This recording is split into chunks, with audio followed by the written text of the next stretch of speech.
Sinon, PDG, un engagement doit être tenu. Figurez-vous qu'en 2001, à Abuja, les chefs d'État africains, dont le nôtre, se sont engagés à allouer au moins 15% du budget national de leur pays à la santé. Je ne comprends donc pas que jusqu'à ce jour, nous ne soyons qu'autour de 8% au Mali. Mais, chef de personnel, souvent les choses ont du mal à se mettre en place. Pourtant, madame, le respect de cet engagement peut sauver des milliers de vies. Malheureusement, nous ne pouvons rien faire. Si, au contraire, vous êtes aussi concernée, madame. Et comment? PDG, vous pouvez par exemple offrir des moustiquaires imprégnés d'insecticides aux employés. Et pourquoi ferais-je une telle chose? L'entreprise n'est pas philanthropique. Je sais.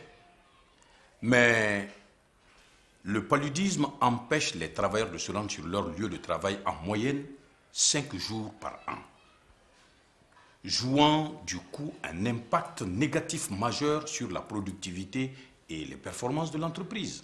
Là, vous avez raison. Parce que si l'enfant est malade, les parents s'absentent pour aller le soigner. Quand la femme est souffrante, le mari demande la permission pour aller s'occuper de son épouse. Et vice-versa.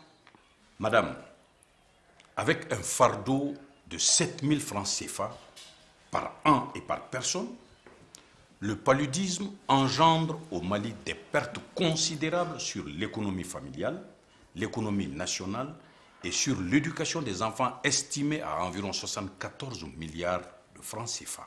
Vraiment, c'est beaucoup. PDG, je vous propose d'accroître la productivité de l'entreprise en offrant des moustiquaires imprégnés d'insecticides aux employés. Votre proposition est intéressante. Croyez-moi, PDG, selon les experts, l'éradication du paludisme sera un combat de longue haleine qui repose non seulement sur les recherches et les progrès thérapeutiques, mais aussi et surtout sur les stratégies de prévention essentiellement axées sur le changement de comportement dans les communautés. J'ai compris. Tous ceux qui ont une parcelle de pouvoir ou de décision doivent prendre des mesures concrètes pour lutter contre le paludisme. C'est juste.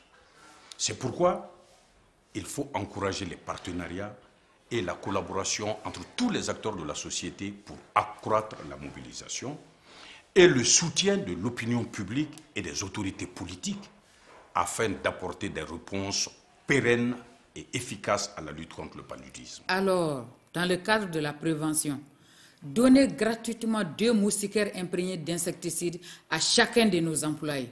Là, madame, ça c'est une très bonne décision. C'est comme si c'était déjà fait. Et au niveau de l'entreprise, veillez à ce que des équipes sensibilisent le personnel dans le cadre de la lutte contre le paludisme et plus particulièrement sur la nécessité de la prévention, telle que l'utilisation des moustiquaires imprégnés d'insecticides que nous offrirons. Ce sera fait. Madame, tous les chefs de société doivent suivre votre exemple.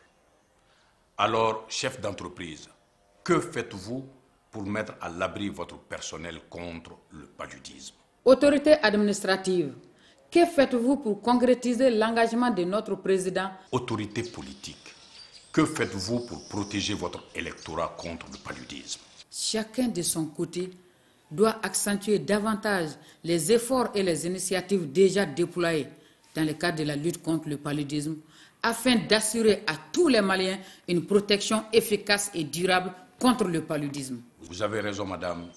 Un Mali sans paludisme est possible. Ensemble, relevons le défi. Anko kele ni sange sule uye susu fagalanji ula.